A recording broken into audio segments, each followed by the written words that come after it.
Si le compte à rebours avait commencé en ce jour ensoleillé. Valéry Giscard d'Estaing vient juste d'être élu. Et d'entrée, le nouveau président de la République montre qu'il est bien décidé à ne rien faire comme les autres. À commencer par la traditionnelle remontée des Champs-Élysées qu'il décide de terminer à pied. Giscard veut bousculer l'ordre des choses. En France, bien sûr, mais également partout en Europe. Il va en avoir l'opportunité à peine 2 mois plus tard, quand, en Grèce, la dictature des colonels s'effondre en quelques jours.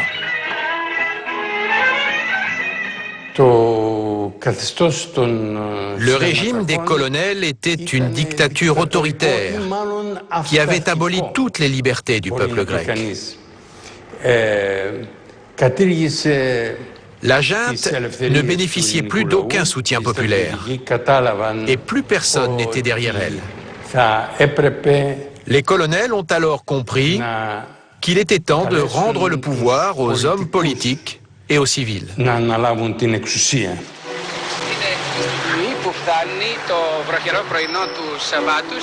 Un seul nom fait alors l'unanimité pour reprendre les rênes du pays, celui de Constantin Karamanlis.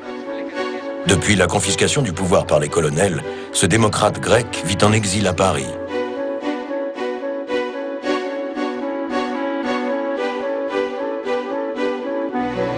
Et il peut compter sur un ami désormais haut placé. Karamanlis m'a téléphoné, moi j'étais à l'époque à l'Élysée, et il m'a dit voilà, je suis très embarrassé parce que je vais retourner en Grèce parce qu'il y a un appel populaire, je crois qu'il faut que j'y aille. Mais je ne sais pas comment y aller, je me suis renseigné, il n'y a pas d'avion. Ne vous en occupez pas, je vais vous prêter l'avion de la présidence, on va vous conduire et vous déposer à l'aéroport d'Athènes. Donc il est arrivé à Athènes dans un avion sur lequel il est marqué République française.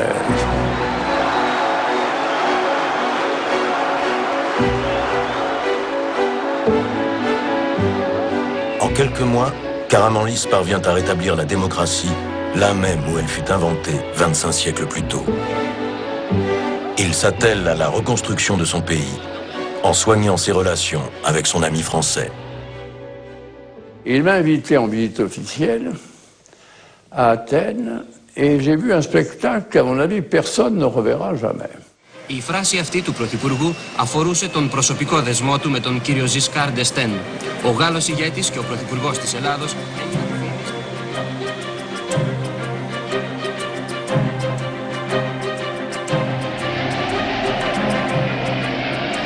Sur tout le trajet, il y avait une foule sur plusieurs rangs de spectateurs qui applaudissaient. On n'avait jamais vu ça en Grèce. Et c'était la sympathie pour la France et pour la France qui avait aidé à rétablir la démocratie en Grèce. Alors j'ai fait un petit discours en grec. Pour la circonstance, la télévision locale relaie l'événement en direct. Je vais vous répondre en grec. En grec, ah oui.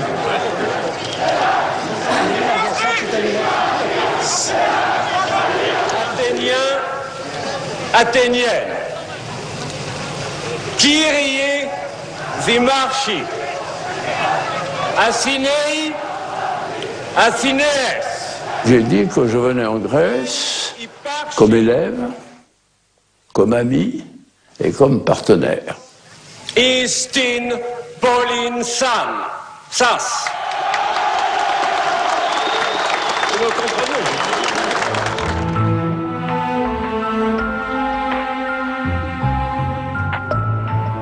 Giscard cabotine. Il veut être le parrain protecteur de cette Grèce qui déroule le tapis rouge sous ses pieds. Athènes en profite.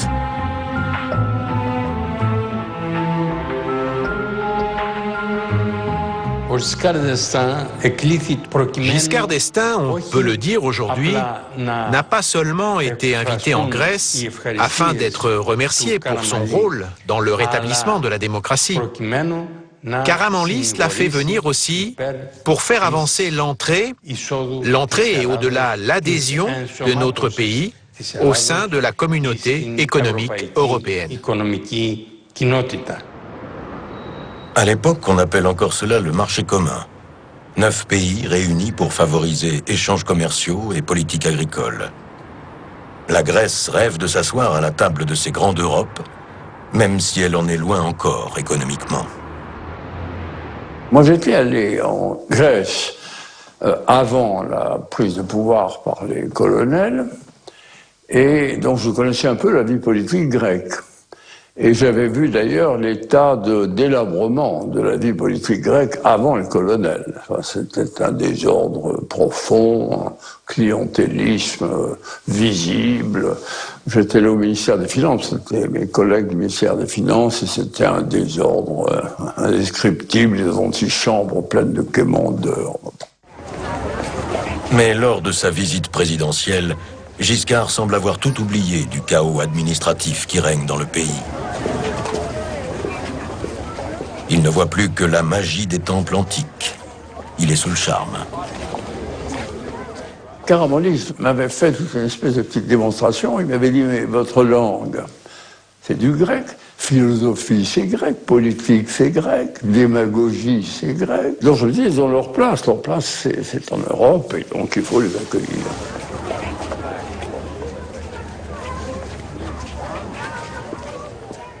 Il y a une cote de sympathie de la Grèce. C'est le berceau de la démocratie. Il y a eu la dictature des colonels. Ils les ont renversés. On ne peut pas imaginer l'Europe sans la Grèce. Alors les gens mélangent la Grèce antique et la Grèce d'aujourd'hui, les humanités, tout ça. Cette confusion des genres et des époques n'a pas cours à Bonn, la capitale de l'Allemagne fédérale. Pour le très réaliste chancelier Helmut Schmidt, l'économie grecque est beaucoup trop fragile pour entrer dans la communauté européenne. Hans-Dietrich Genscher était son jeune ministre des Affaires étrangères. Helmut Schmidt était sceptique, pas vraiment contre la Grèce. Il était un ami de ce pays, comme je l'étais d'ailleurs. Mais il avait surtout le souci que les problèmes de la Grèce ne s'aggravent pas si elle adhérait trop tôt.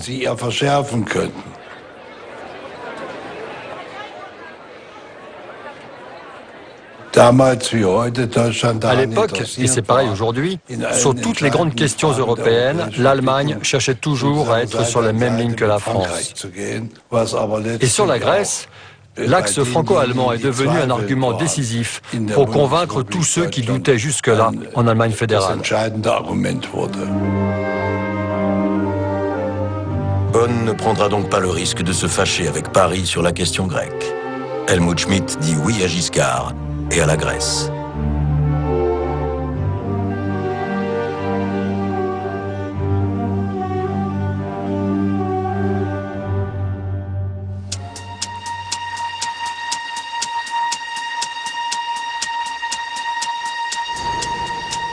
Le président français Giscard d'Estaing doit encore convaincre la Commission européenne. Les fonctionnaires de Bruxelles sont tout-puissants et eux aussi très réservés sur Athènes. Mais en s'appuyant sur les fondements de la philosophie antique, Giscard va les faire basculer du côté des Grecs. Il ne pouvait pas, en effet, les rejeter à l'extérieur et faire jouer Platon en deuxième division.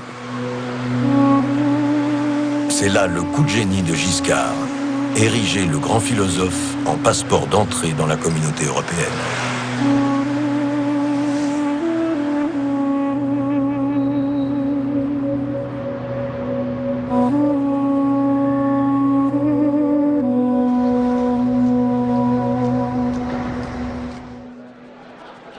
Deux ans seulement après le rétablissement de la démocratie à Athènes, le représentant grec peut entamer les négociations d'adhésion à Bruxelles. Le ministre grec a précisé dès aujourd'hui les domaines délicats de l'intégration. La Grèce demande également une aide financière maximale pour son développement. L'Allemand Genscher, qui assiste à cette séance, n'est pas dupe. Pour les pays qui ne faisaient pas encore partie de la communauté, le fait de devenir membre, c'était une question de prestige. Mais c'était aussi évidemment pour eux une occasion de saisir des opportunités financières. La procédure impose au candidat à l'Europe de prouver qu'il est suffisamment préparé pour intégrer le marché commun. Michel Van den Abel est à l'époque jeune conseiller à la Commission. On nous présentait des statistiques, on disait ça me semble pas très réel, il revenait un mois après avec d'autres chiffres.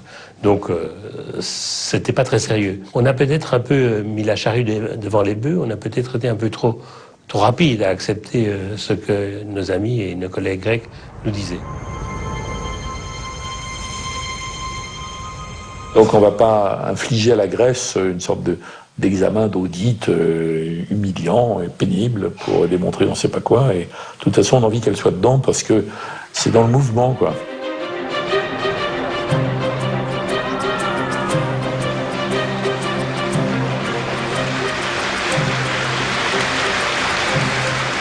Giscard et la Grèce sont parvenus à leur fin. La jeune République obtient le droit d'adhérer à la CEE.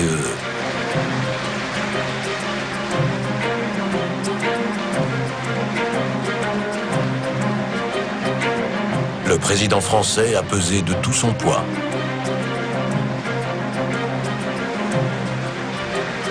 Son triomphe ravit le petit peuple d'Athènes. Maintenant que nous sommes entrés dans l'Europe, on la ressent déjà plus, la sécurité. Je suis là avec ma fille parce que c'est une journée historique. Ensemble, nous aurons un meilleur avenir, pour trouver du travail surtout.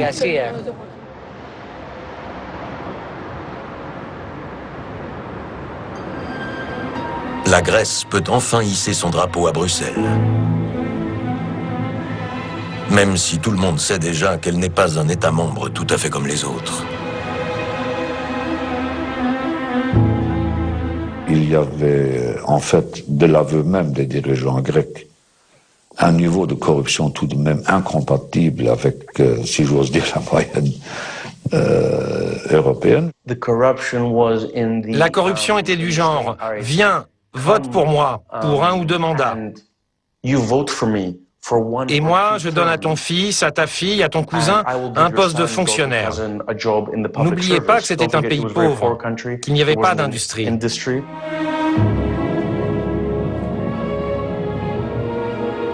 Il n'y a pas non plus beaucoup de cohérence au sommet de l'État. Au début des années 80, le premier gouvernement grec qui arrive à Bruxelles est élu sur un programme eurosceptique. Le secrétaire d'État chargé de l'Europe doit donc demander à son chef de gouvernement quelle est la ligne qu'il doit adopter. Quand je lui ai dit, mon président, nous avons une position contre l'Europe, comment vais-je faire? Il m'a dit, non, laisse tomber tout ça. C'était des positions qui étaient bonnes quand on était à l'opposition. Maintenant, il faut gérer le pays et ses intérêts. Nous ne sommes plus un parti, nous sommes le gouvernement de tout le peuple grec. L'intérêt de la Grèce et de son peuple est d'être dans l'Europe. Cet opportunisme va vite se révéler très rentable. En quelques années, les subventions européennes vont monter jusqu'à 10% du budget national. Partout dans le pays émergent des grands chantiers, sponsorisés par l'Europe.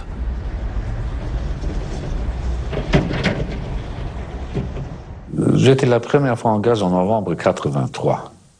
Comme jeune ministre du Travail. Et séjour après séjour, j'ai tout de même noté comme un énorme essor de la Grèce. Beaucoup de choses s'étaient améliorées. Athènes devient un virtuose des lucratifs marchandages européens, monnayant son vote au prix fort en échange de nouvelles subventions. Comme par exemple quand il faut décider de l'entrée dans la communauté de l'Espagne et du Portugal. Ils avaient les mêmes produits. Tout d'un coup, dans le marché unique, se présentaient des pays qui avaient des milliers de tonnes d'huile d'olive, des agrumes, tout ce que nous produisions et exportions, ils exportaient et ils produisaient eux aussi. Donc il fallait trouver un arrangement. Donc vous avez obtenu de Bruxelles que un nouveau fonds d'aide soit créé. C'est ça. Pendant 10 ans, Bruxelles va verser en tout l'équivalent d'une 30aine de milliards d'euros en subventions à la Grèce. C'est le record d'Europe. Pas étonnant dès lors que les Grecs deviennent le peuple le plus pro-européen du continent. Le traité de Maastricht est signé des deux mains par Athènes, alors qu'il est contesté dans presque toute l'Europe. Ce traité est une révolution. Les Européens ont décidé de lier leur destin en se dotant d'une même monnaie, l'euro. Dorénavant, l'état de santé d'un pays rejaillira sur tous les autres. C'est le début d'une longue marche. Athènes est loin d'être prête pour la monnaie unique, mais la Grèce s'est bien décidée à tout faire pour ne pas rester au bord de la route, quitte à braver tous les sens interdits. Il était clair pour tout le monde que la Grèce ne remplirait pas les conditions, ni en termes, j'ai plus les chiffres en tête, excusez-moi, c'est un peu vieux, mais ni en termes d'inflation, de déficit public. En résumé, Athènes est très loin des fameux critères de Maastricht, nécessaires pour obtenir son billet vers l'euro. Qu'importe. Au printemps 1996, lors du sommet de Vérone en Italie, les Grecs vont arriver avec une stratégie inattendue. Pour rendre inéluctable leur passage à l'euro un jour ou l'autre, ils veulent imposer tout de suite des caractères en alphabet grec sur les futurs billets européens.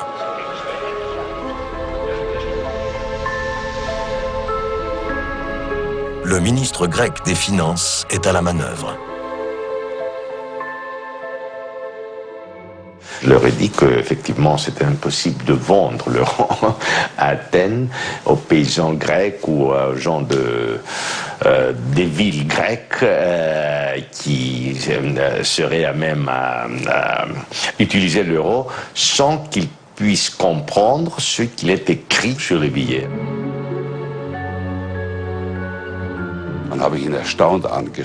Je l'ai regardé avec étonnement et je lui ai dit, cher Yanos, vous ne faites pas partie de la zone euro et vous n'allez pas y entrer. Vous ne jouez pas dans la cour des grands, donc vous ne pouvez pas prétendre décider comment seront dessinés les billets en euros. Il était très étonné, même un peu énervé contre moi.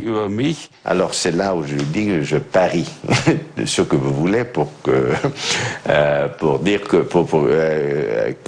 à ce que la Grèce devienne effectivement membre de la zone euro en l'an 2000. Et il dit on verra ou quelque chose comme ça. Je ne l'ai pas pris vraiment au sérieux.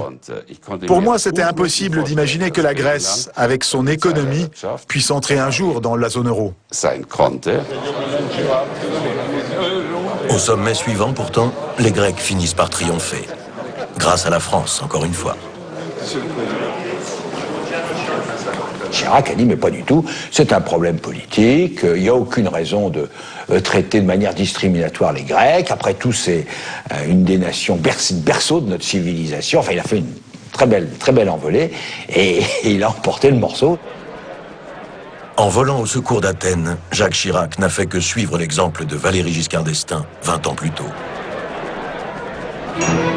This is the photo of the century. Il y aura donc bien des caractères grecs sur les premiers billets. Mais paradoxalement, la Grèce n'est pas encore qualifiée pour l'euro. Sur le tableau des bons élèves européens, Athènes ne figure toujours pas. Pour l'instant, la Grèce est en effet bien trop mal gérée. À l'époque, la Grèce n'était pas du tout dans les radars. En 1998, croire que la Grèce pouvait entrer dans l'euro, mais personne ne pouvait imaginer cela. Si la Grèce n'est pas de taille pour entrer dans l'euro, la France, elle aussi, est un peu juste. Mais le gouvernement s'est livré à une petite acrobatie comptable.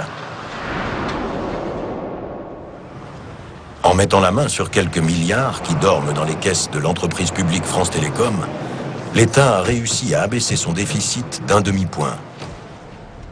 Juste ce qu'il faut pour satisfaire aux sacro-saints critères de Maastricht.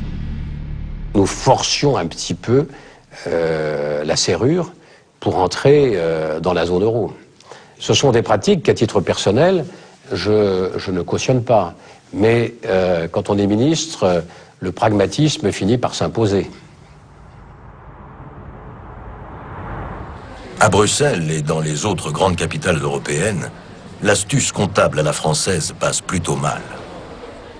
Ils n'ont même pas daigné m'en informer avant, je l'ai appris par le journal.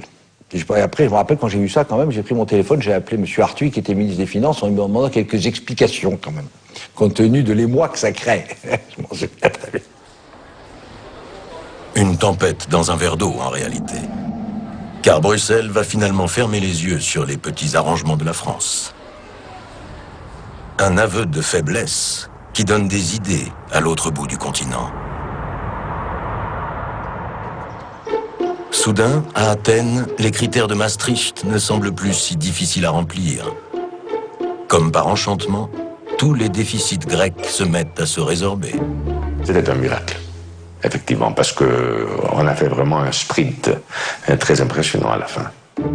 Le stratège d'Athènes a gagné son pari. Car personne ne va remettre en cause ces chiffres miraculeux. Au contraire, l'Europe fête ce qu'elle prend pour de la prospérité. Tous mes collègues, tous, ont applaudi. On a bu de la champagne. C'était un grand, comment dire, une fête pour la Grèce. L'intronisation en grande pompe de la Grèce dans la zone euro se déroule lors d'une rencontre au sommet en juin 2000. Les dirigeants européens y apparaissent à la fois très naïfs et très empressés.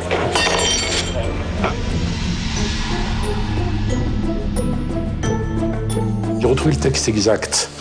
Ça traduit bien le climat de l'époque.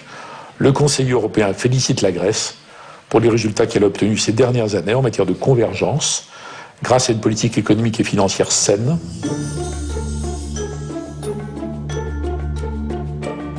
Tous les membres du Conseil européen croyaient les comptes qui étaient fournis par la Grèce, vous n'avez pas de raison d'en douter, ou n'étaient pas mandatés pour aller fouiller là-dedans pour savoir ce qui était vrai ou pas. Mais l'état réel de l'État grec, de l'administration grecque, de la fiscalité en Grèce, tout ça, non, c'était pas un sujet. En effet, depuis 20 ans, la Grèce est incapable de se conformer à une exigence économique de base, encaisser ses impôts. Pendant des siècles, ici, la fiscalité a été assimilée à un racket de l'occupant ottoman. Depuis, les contribuables grecs font preuve de beaucoup de mauvaise volonté. Pendant 400 ans, il n'y a pas eu d'État offrant des prestations dignes d'un État. L'État, c'était juste une taxe demandée par l'occupant. Il n'y avait donc pas de conscience que l'État pouvait subvenir à vos besoins. L'État était juste là pour vous prendre des choses. C'est ça le contexte. Chaque année, ce sont donc près de 30 milliards d'euros qui échappent aux caisses du ministère des Finances.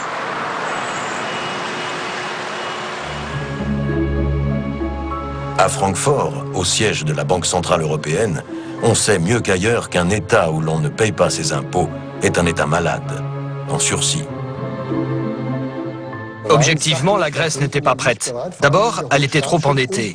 Et puis, sa bonne santé économique du moment était due à des mesures ponctuelles, prises exprès pour l'occasion. Elle s'était apprêtée un peu comme une mariée le jour du mariage. Mais on sait qu'une fois la cérémonie terminée, la mariée reste rarement aussi belle qu'elle était au début de la fête. Et là, c'était vraiment ça.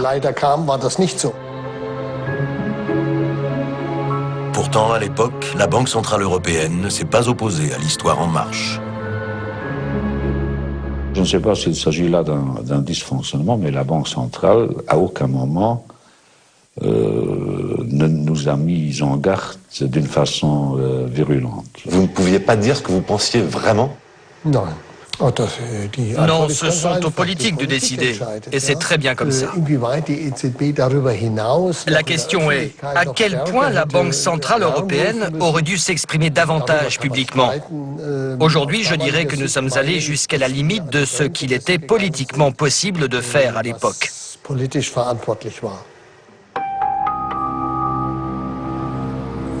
La Banque centrale, pourtant indépendante des dirigeants politiques selon ses statuts, manque de courage. Elle a préféré s'incliner devant la raison d'État de l'euro. Un homme, pourtant, refuse de cautionner tout cela. Il est l'un des principaux responsables de la politique monétaire en Allemagne.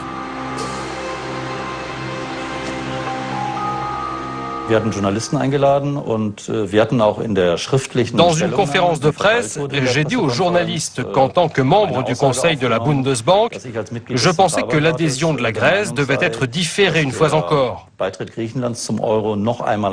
Je n'étais pas seul à le penser parmi mes collègues de la Bundesbank, mais j'étais le premier à le dire publiquement. On ne le sait pas encore, mais si l'Europe avait voulu entendre l'alerte de cet expert ce jour-là, le pire aurait peut-être été évité. En attendant, la petite phrase met quand même le feu à la bourse d'Athènes. Le doute sur l'introduction de l'euro suffit à déchaîner les spéculateurs pour la première fois. La réaction des marchés financiers a vraiment été dramatique. Mais les doutes se sont très vite dissipés car le gouvernement allemand a tout de suite confirmé que l'euro serait introduit comme prévu en Grèce.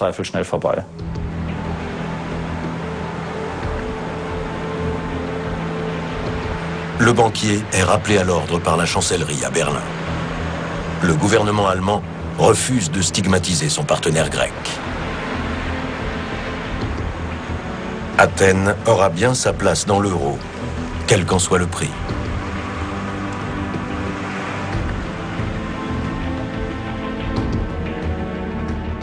Il y a une sorte d'allégresse qui faisait que c'était bien vu d'admettre la Grèce parce qu'elle était le berceau de la démocratie. Oui, là on ne parle pas de démocratie, on parle de finance, d'économie. Bien sûr, mais il faut que l'art de gouverner s'accommode de la réalité. Or, trop souvent, la gouvernance publique prend appui sur le déni de réalité.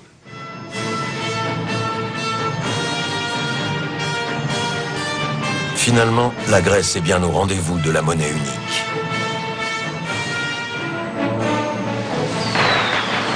Cette nuit-là, à Athènes, comme partout ailleurs en Europe, les anciennes monnaies nationales disparaissent au profit de l'euro. Au pied de l'acropole, il semble bien y avoir un peu plus de ferveur qu'ailleurs.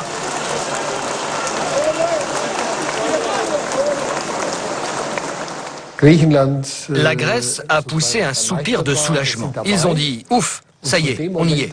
Et ils ont complètement lâché la bride. C'est ça le problème.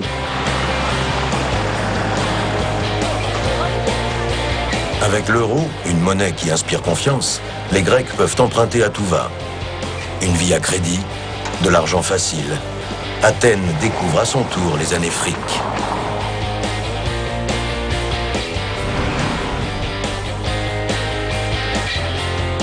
C'était vraiment un climat qui a duré pendant 5 ans, qui était vraiment un climat extraordinaire pour la Grèce. On n'a pas jeté l'argent par les fenêtres. On l'a mis dans des Porsche, des vacances, des bateaux, de l'immobilier.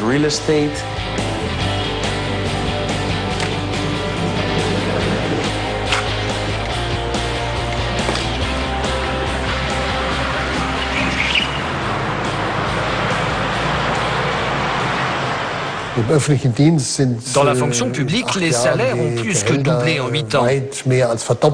C'est totalement absurde. Aucun pays ne peut financer ça. Dans d'autres pays, comme l'Allemagne par exemple, les salaires ont augmenté de 25%, quand dans le même temps, ils augmentaient en Grèce de 140%, ou à peu près. On aurait dû surveiller la Grèce comme on surveille le lait sur le feu. Mais dans les bonnes manières entre les États membres, il n'est pas question de se suspecter. Les gouvernants sont des sortes de pompiers qui vont aux choses urgentes. Et donc jamais la Grèce, dans ces périodes, n'est un problème grave et urgent. Il n'y a aucun moment le Conseil européen dit, bon, quand même, cette affaire grecque, il faut qu'on regarde de plus près, quoi. Avec le début de ce nouveau millénaire, Athènes semble connaître un nouvel âge d'or. Revivre la gloire des temps anciens, lorsque la cité antique était le centre du monde. 2004 est l'année où tout réussit à la Grèce. Coup sur coup, son équipe de foot devient championne d'Europe à la surprise générale. Quelques semaines plus tard, s'ouvrent les Jeux Olympiques, les premiers à Athènes depuis la fin du 19e siècle. Une douce euphorie s'empare de tout le pays. La Grèce marche sur l'eau. Mais à Paris, le Premier ministre est dubitatif. J'avais fait des analyses assez précises du coût des Jeux Olympiques d'Athènes, parce que se posait la question de notre candidature pour les Jeux Olympiques de Londres. Et au fond, dans mon fort intérieur, je n'étais pas très favorable à ce que nous obtenions les Jeux Olympiques, d'après cette étude, puisque je trouvais que c'était au-dessus de nos moyens. Si la France avait du mal à financer les Jeux Olympiques de Paris, qu'est-ce que ça devait être de la Grèce pour financer Athènes? Donc là, c'est un exemple qui m'a alerté sur la gravité de la situation en Grèce. Son intuition, le chef du gouvernement français ne la partagera pas avec Bruxelles. Jamais l'idée nous était venue qu'il pourrait y avoir des trafiquages de chiffres ou des crantages inappropriés.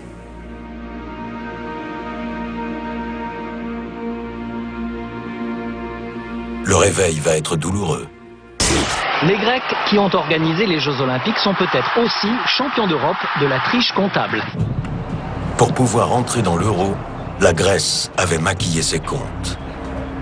À l'origine de cette découverte, le travail de fourmi accompli dans ce coin de la vieille Europe, au Luxembourg.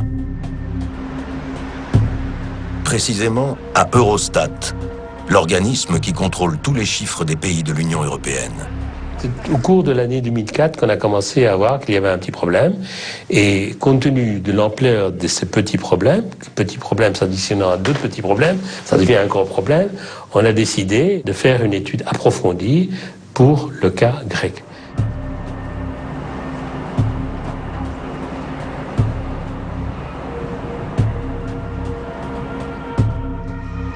À Francfort, la Banque centrale européenne aussi se penche sur ces anomalies comptables.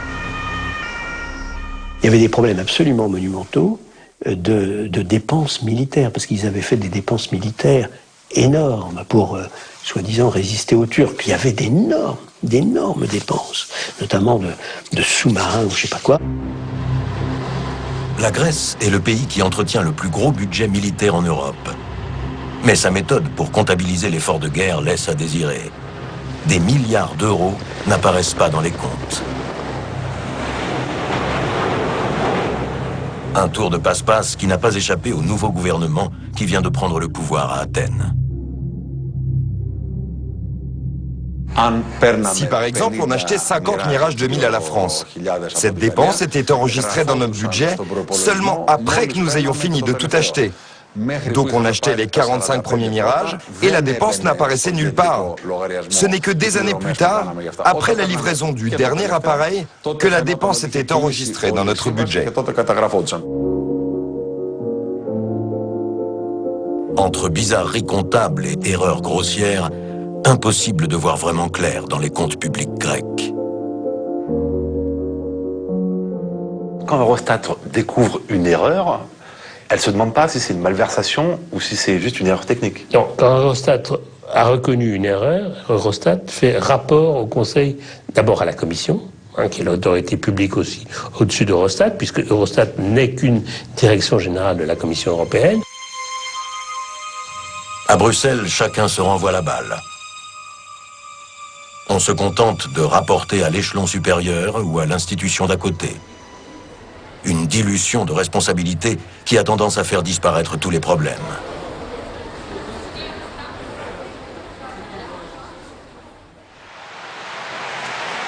Même le gendarme de l'euro, la Banque centrale européenne, ne dit rien. Et pour cause. Ici, le vice-président s'appelle Loukas Papademos. Il est grec. Quand la Grèce manipulait ses comptes pour entrer dans l'euro, il était encore à Athènes, à un poste stratégique, gouverneur de la Banque centrale grecque. Il était donc aux premières loges pour connaître le détail des petits arrangements comptables de son pays. Mais quand il devient l'un des gardiens de la monnaie unique, il en oublie son devoir de loyauté européenne et se garde bien d'affranchir ses nouveaux collègues. Nous avons très bien travaillé ensemble. Bon, concernant la Grèce, il n'était peut-être pas très objectif. Il était optimiste. Il disait que petit à petit, la Grèce allait résoudre ses problèmes. Nous avons eu bien sûr beaucoup de discussions avec lui et au sein de l'exécutif, c'est-à-dire du directoire, et au sein du Conseil des gouverneurs, des discussions très approfondies. Lui, il savait que les comptes étaient falsifiés? Non. Non, Loukas Papademos ne savait pas que les comptes étaient falsifiés. Il ne savait pas, ou il a préféré garder le silence? Loukas est un bon ami à moi, mais on ne parlait pas de tout cela en détail entre nous. C'est un homme honorable. Dans quelle mesure il a été mêlé à tout ça ou informé? Je ne sais pas vraiment. Il aurait pu vous prévenir, vous informer, avant peut-être. Bon, arrêtez avec cette histoire de Papademos. Je ne dis plus rien là-dessus. Je n'aime pas cette personnalisation des choses.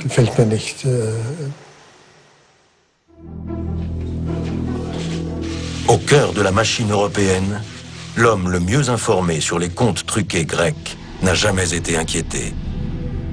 Quant à nos demandes d'entretien, elles sont restées lettres mortes.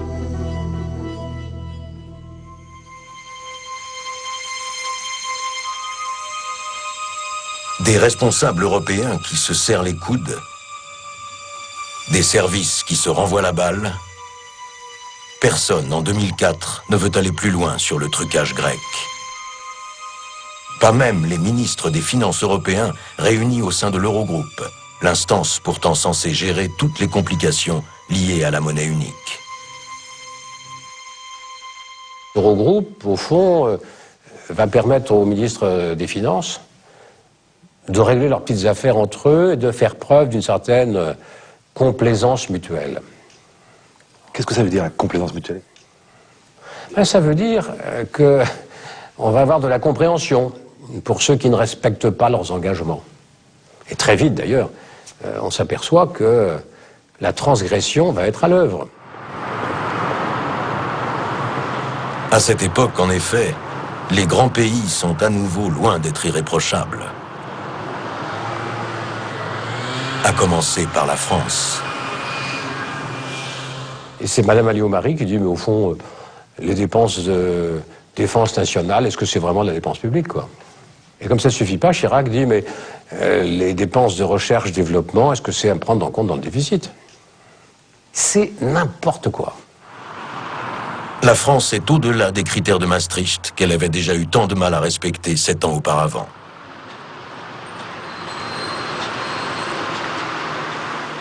Et le Premier ministre l'assume même ouvertement sur les plateaux de télévision.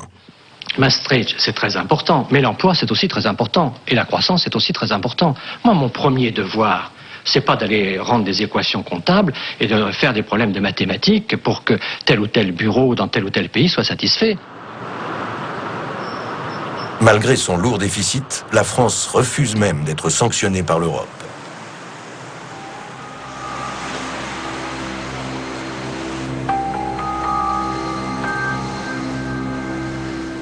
Moi, je ne voulais pas de sanctions de Bruxelles. Parce que, à l'époque, peut-être que maintenant, si ça se généralise, ça devient banal.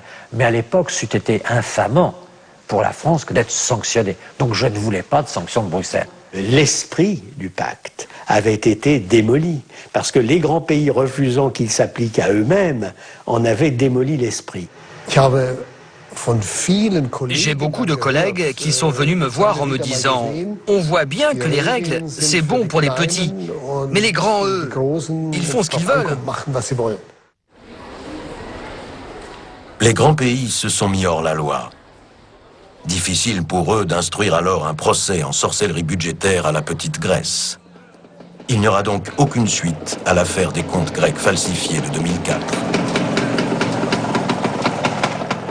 Aujourd'hui, je me dis, voilà, il aurait pu tempester, sanctionner, punir, mais on ne l'a pas fait. D'une certaine façon, je persiste à croire qu'on avait raison de ne pas le faire parce qu'on aurait, comme je le disais, approfondi les abîmes grecs.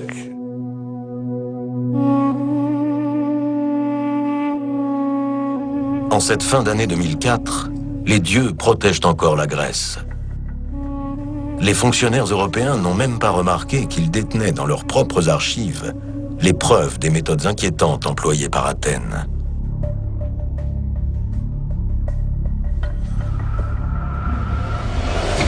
Pour maquiller ses comptes, la Grèce s'était en effet tournée vers les mauvais génies de la finance, ceux de la City, à Londres. Les dirigeants grecs avaient choisi Goldman Sachs. La banque d'affaires avait mis au point un artifice comptable très tentant pour un pays aussi endetté que la Grèce. Il s'agissait de manipuler dans la plus grande discrétion les emprunts d'État en monnaies étrangères, pour faire mine d'en diminuer le montant total. Dans le jargon financier, on appelle ça un swap de devises. Le but de ce genre d'opération est souvent de faire des choses que vous désirez cacher aux autres. C'était une transaction très exceptionnelle par rapport aux pratiques habituelles sur les marchés financiers. Le swap permet de glisser sous le tapis tout un pan de la dette publique. Goldman Sachs la prend à sa charge. Mais en contrepartie, la Grèce doit rembourser avec des taux d'intérêt exorbitants. Le banquier se transforme en usurier. C'est donc un véritable pacte avec le diable qu'ont signé les responsables grecs de l'époque pour entrer dans l'euro. Nous avons découvert le swap parce qu'on recevait des factures très élevées. Et d'un coup, on a réalisé qu'on devait payer 200, 300, 400 millions d'euros. Ce n'étaient pas les remboursements d'un prêt classique. En fait, c'était les premiers remboursements de ce swap.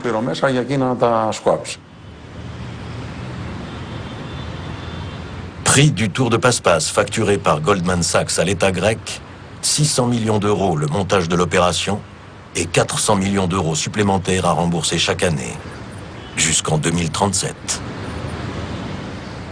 Les gens étaient frappés par la dimension de la transaction, par la nature inhabituelle de ce deal et par la somme d'argent que Goldman Sachs gagnait avec ce deal. Il y avait la sensation que Goldman avait arnaqué son client. C'était vraiment une mauvaise opération, aussi bien sur le plan économique et financier que sur le plan éthique et moral. Plus choquant encore, quand les contrôleurs d'Eurostat passent en revue les comptes grecs en 2004, ils ne disent pas un mot sur cette opération piège.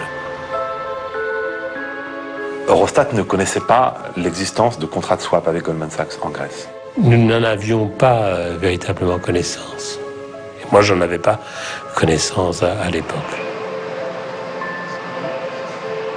Une ignorance troublante, car les accords de swap semblent bien avoir été négociés en leur temps entre Goldman Sachs, Athènes et certains fonctionnaires d'Eurostat, justement. Le journaliste Nick Dunbar possède un courrier électronique envoyé par la banque américaine aux fonctionnaires européens. La lecture de ce document prouve clairement que l'Europe avait donné son feu vert à l'opération swap.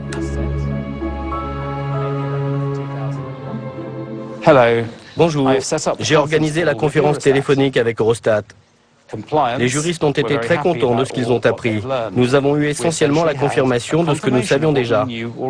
Visiblement, là, on comprend que ce n'est pas leur première discussion. Parmi les différentes choses que nous avons abordées, Eurostat a réaffirmé, vous voyez, là encore, ça veut dire que ce n'est pas la première fois qu'ils se parlent.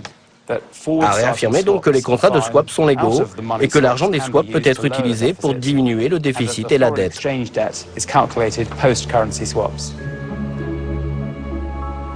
Pas au courant.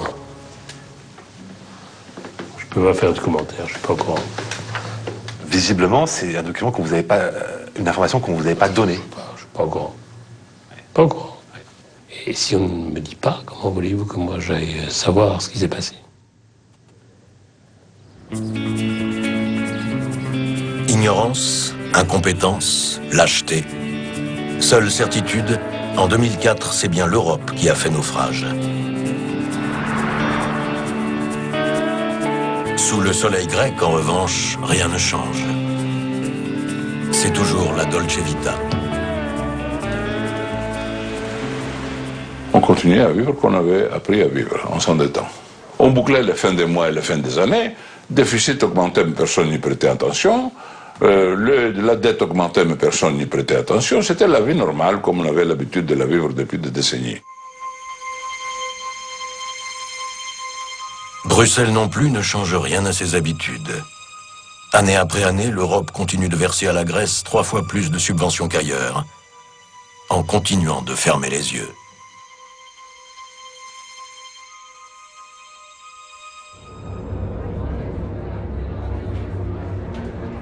Six mois avant le début de la crise, l'Europe délivre même un satisfecit public à Athènes. Nous considérons que la Grèce est dans une meilleure situation économique que les autres pays. Au même moment, l'ambassadeur américain en poste à Athènes, lui, est beaucoup plus inquiet. Il rédige un télégramme alarmiste à l'attention de Washington.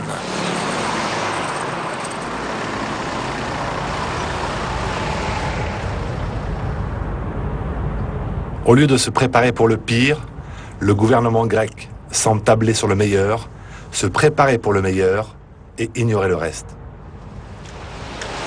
Le gros temps n'est plus très loin.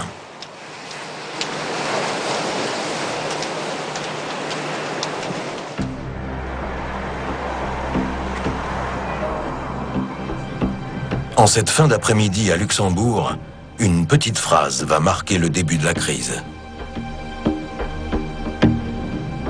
Là, on arrête de jouer. On a besoin de vrais chiffres. Ce coup de gueule du patron de l'Eurogroupe trouve son explication dans l'aveu du nouveau ministre grec des Finances. Encore un. Mais celui-là est formé à la rigueur anglo-saxonne. Et il est bien décidé à en finir avec les étranges pratiques de ses prédécesseurs. La dissimulation de tous les déficits. Je découvre ces chiffres quand le service vient et me dit, écoutez, nous avons donné pendant 3 mois à votre prédécesseur ces chiffres-là et il n'a pas voulu les publier. Est-ce que vous voulez qu'on les publie? Je dis, évidemment, vous les publiez. On ne peut pas cacher la vérité. Et cette vérité, le ministre grec est venu l'avouer à ses homologues lors de cette réunion de l'Eurogroupe. Bien sûr, c'est la bonne occasion pour moi de dire les mauvaises nouvelles et d'annoncer que, vous savez, le chiffre qui vous avait été envoyé il y a 2 semaines, malheureusement, le déficit est double ça.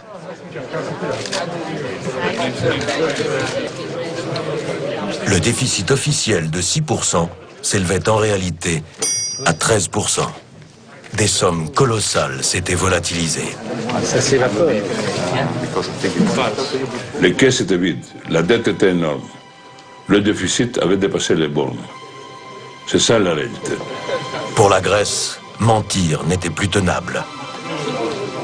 Si, à ce moment-là, moi, je disais, écoutez, c'est pas 6%, c'est plutôt 8 ou 9. Et un mois après, je disais, écoutez, c'est pas vraiment 8 ou 9, c'est 11. Et un mois après, je disais, écoutez, c'est pas vraiment 11, c'est 13. Quelle serait la crédibilité du gouvernement? C'est exactement le même problème qu'avait le gouvernement qui nous a précédés. C'était, on serait les gens qui continuent le mensonge. Bien entendu, cela provoque à la fois stupéfaction et indignation de la part des autres collègues ministres des Finances qui entendent un discours donc complètement nouveau et vraiment dramatique, et cela conduit évidemment la Banque Centrale Européenne et la Commission à s'indigner en demandant comment il est possible qu'on ait pu dissimuler auparavant ces chiffres. Jean-Claude Trichet était très gêné, ça se voit. Il veut affirmer à ce moment-là que c'est un problème qui est spécifique pour la Grèce et que le problème des statistiques, c'est un problème grec et non pas plus grand que ça. Naturellement, nous n'imaginions pas nécessairement avoir à affronter très vite la pire crise depuis la Deuxième Guerre mondiale.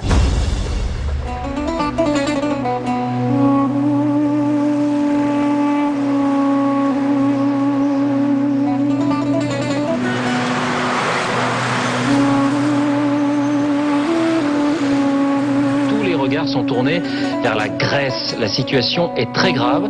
Le pays, lesté par une très lourde dette, suscite des doutes sur sa capacité à rembourser. Du jour au lendemain, les salaires s'effondrent. Le chômage frappe très vite 30% de la population.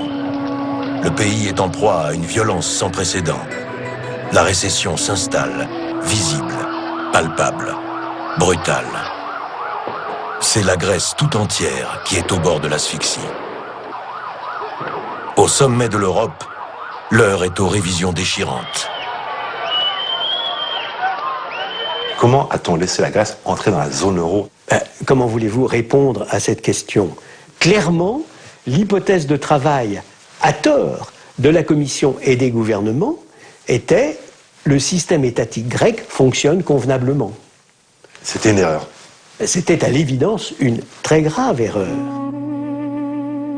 Une faillite collective que l'Europe a mis beaucoup de temps à reconnaître. On a voulu dire, écoutez, non, la zone euro est très bien, tout va très bien. C'est la Grèce qui a un petit problème, ne vous inquiétez pas. Donc la Grèce est un cas à part, c'est une exception. Mais attention, n'ayez pas peur, tout le reste en Europe fonctionne très bien. C'était faux. Le risque maintenant, c'est malheureusement la contagion en clair. Si un pays peut faire faillite, alors n'importe quel autre pays d'Europe peut faire faillite. Le scénario catastrophe que personne ne voulait envisager devient une réalité. Si l'Europe ne sort pas son carnet de chèques pour aider la Grèce, elle coule avec elle. Il a fallu que les événements se déroulent sous nos yeux pour que tout le monde le comprenne.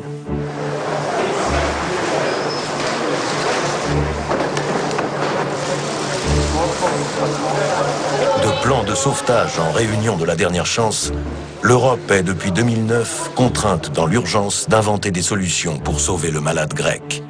Nous avons à gérer les conséquences de ceux qui ont fait rentrer un certain nombre de pays qui n'étaient pas prêts dans la zone euro et qui ont relâché la discipline sur le pacte. Désormais, tout le monde doit mettre la main au portefeuille, s'entraider.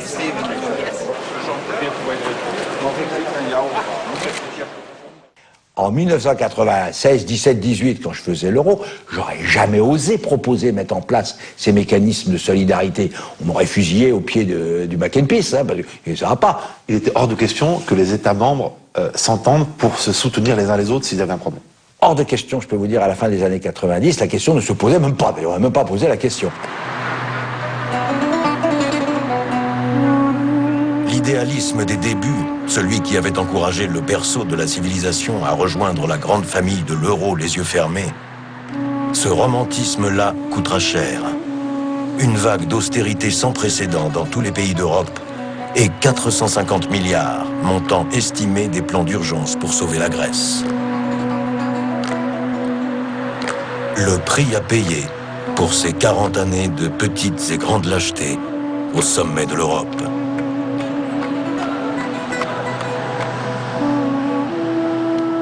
J'ai un regret, pas du tout pour l'entrée de la Grèce dans l'Union européenne, pas du tout, aucun regret.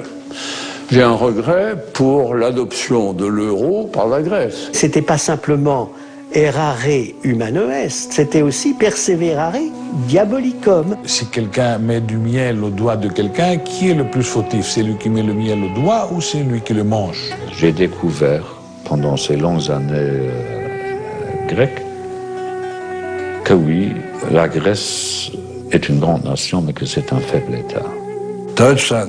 L'Allemagne et la France sont les premiers fautifs. On dit souvent qu'ils n'ont commis que des petites fautes. Mais comme on le sait bien, les grandes erreurs commencent justement avec des petites fautes. Très franchement, tous les États membres ont une part de responsabilité, parce qu'ils ont laissé faire les Grecs.